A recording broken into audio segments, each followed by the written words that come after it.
Apocalipse, capítulo 13. Se alguém leva para cativeiro vai. Se alguém matar à espada, necessário é que seja morto à espada.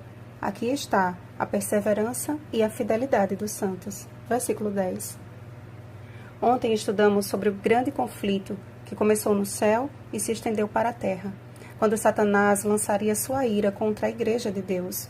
O capítulo 13 apresenta os dois poderes que, aliados ao dragão, irão se unir com o objetivo de dizimar o povo de Deus da terra. Besta ou animal, em profecia, significa reino ou poder. Daniel 7,17. Portanto, a besta que emerge do mar e a besta que emerge da terra são dois poderes diferentes, mas que unidos se tornarão potencialmente perigosos, principalmente no desfecho da história deste mundo. Existe uma associação inconfundível entre este capítulo e Daniel capítulo 7.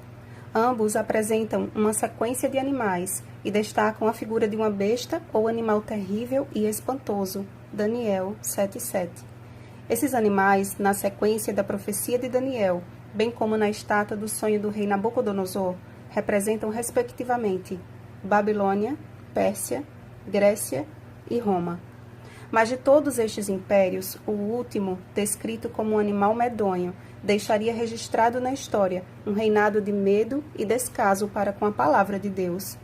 João, por sua vez, viu uma besta que saiu do mar, ou seja, uma besta que surgiria de povos, multidões, nações e línguas. Apocalipse 17:15.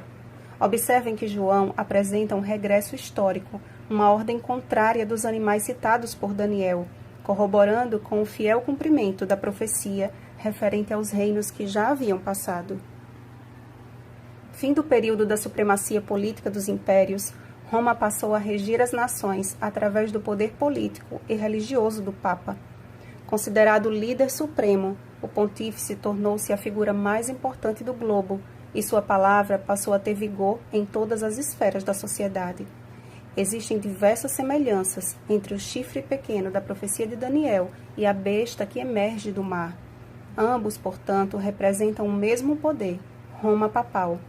Vimos que este tempo de apogeu durou 42 meses, 1260 anos, tendo seu fim em 1798, com a prisão do Papa Pio VI.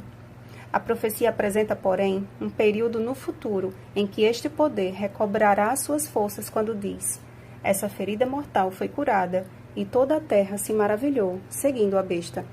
Ou seja, Roma papal reassumirá o controle do poder civil e religioso e revelará ao mundo um discurso que atrairá multidões, aqueles cujos nomes não foram escritos no livro da vida do Cordeiro, que foi morto desde a fundação do mundo. Será que o cenário mundial atual já não revela indícios suficientes de que esta profecia já está se cumprindo?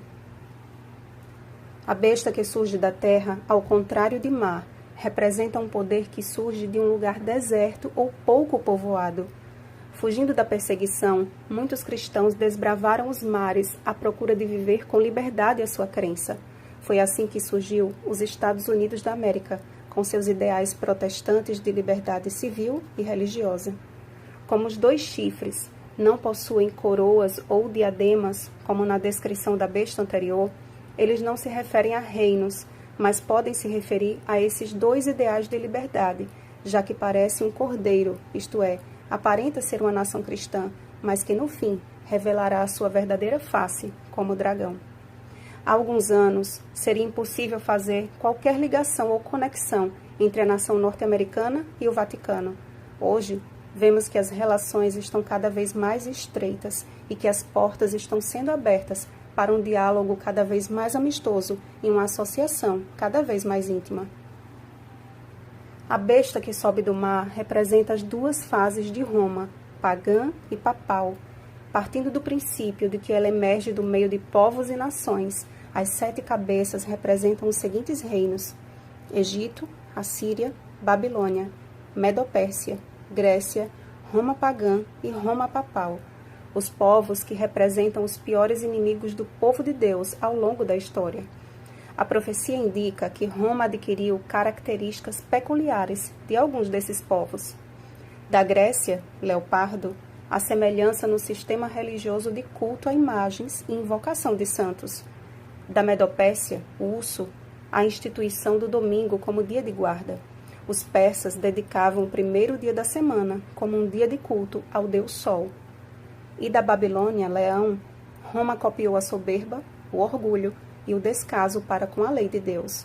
Isaías 13:11, Isaías 14, 10-14. O início da cura da ferida mortal se deu no ano de 1929, quando Benito Mussolini assinou uma concordata concedendo ao papado 44 hectares de terra, que mais tarde se tornaria o menor país do mundo, o Estado do Vaticano. A partir daí, os pontífices voltaram a ter um prestígio que só vem crescendo, e a nação norte-americana, aclamada como grande potência mundial, mostrando que caminha para dar as mãos à primeira besta.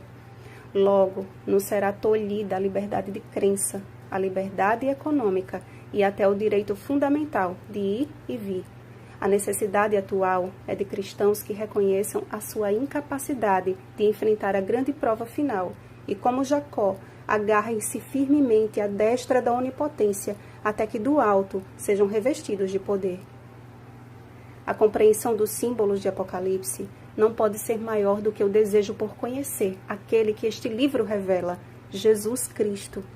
A grande controvérsia final é uma guerra entre verdadeiros adoradores e falsos adoradores, e o número da besta é uma representação de uma falsa adoração. Enquanto o número 7 significa perfeição e aponta para o Criador, o número 6 é considerado o número de homem e, na antiga Babilônia, era usado para definir a hierarquia das divindades pagãs. Número 6, Deus menor. Número 60, Deus maior. Número 600, todos os deuses. Portanto, o número da besta não aponta simplesmente para um indivíduo, mas para um sistema de falsa adoração. Lembrem-se, amados, bem-aventurados aqueles que leem e aqueles que ouvem as palavras da profecia e guardam as coisas nela escritas, pois o tempo está próximo. Apocalipse 1:3.